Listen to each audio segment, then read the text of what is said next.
Génération FM. Generation FM, the best radio.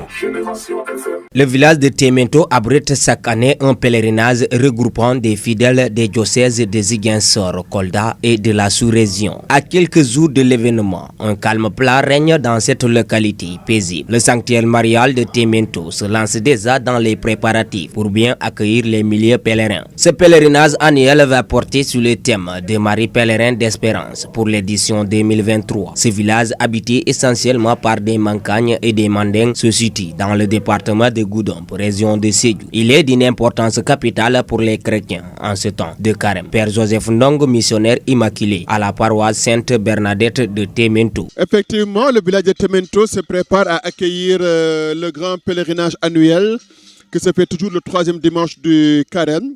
Témento de Pansois est un petit village composé grosso modo de deux grandes entités. Les Mancagnes et les Sossé. À l'intérieur, on trouve d'autres ethnies telles que des Peuls, telles que les Manjacs, des Balantes. Mais grosso modo, Témento, c'est un tout petit village. Mais quand on vient le jour du pèlerinage, on voit Témento dans une autre dimension. Là, actuellement, c'est la dimension calme, un village paisible qui se prépare à accueillir de milliers de pèlerins. Venant un peu de partout.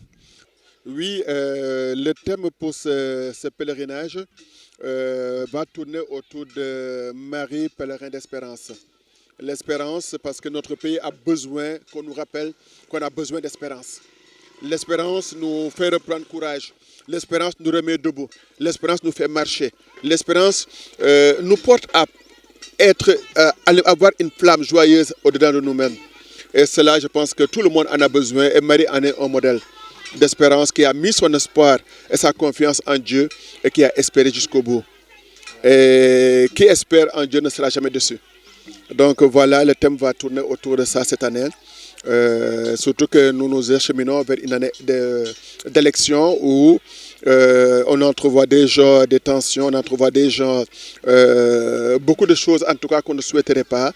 On voudrait allumer cette flamme de l'espérance qui apaise cette espérance qui nous fait comprendre que nous sommes un seul peuple et que ce Sénégal nous appartient à nous tous. On n'a pas besoin de le brûler, mais qu'on a plutôt besoin de le construire pour que l'homme en soit magnifié et que Dieu en soit glorifié. Le maire de Simbandi-Mbalante est revenu durant son discours pour remercier la décision sage du président de la République d'accompagner le village de Témento vers l'émergence. Pour lui, cette localité doit être la deuxième ville de la région de Sédhiou. Mais aussi, il a rappelé que Témento est avant tout un lieu de culte après Popenguine qui reçoit des fidèles chaque année. Il s'est félicité de la décision gouvernementale d'ériger un pont à Témento qui va relier le Balantakunda à la capitale du Pakao. Une réalisation qui va provoquer des opportunités énormes pour les populations, confie Famara Kalber Mané. Parce que Témento aussi c'est un site religieux. C'est le deuxième grand pèlerinage après celui de Popenguine. Ce site a besoin d'accompagnement. On a besoin de relever le niveau des infrastructures. On a besoin même de construire la maison de nos évêques pour quand ils viennent, nous puissions les accueillir ici à Témento. Donc Témento doit être la deuxième ville même de la région de Sédhiou. Et c'est sur ça qu'on est en train de travailler sur ça. On va se battre, on va continuer à le faire de manière très digne, avec beaucoup de respect, pour que nous puissions quand même vraiment faire de Témento une deuxième ville, en tout cas de la région de Sédhiou.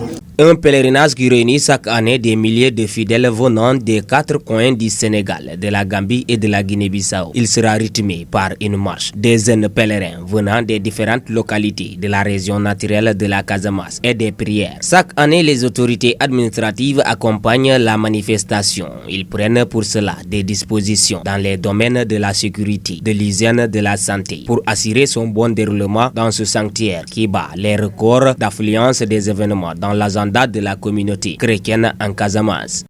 Génération FM.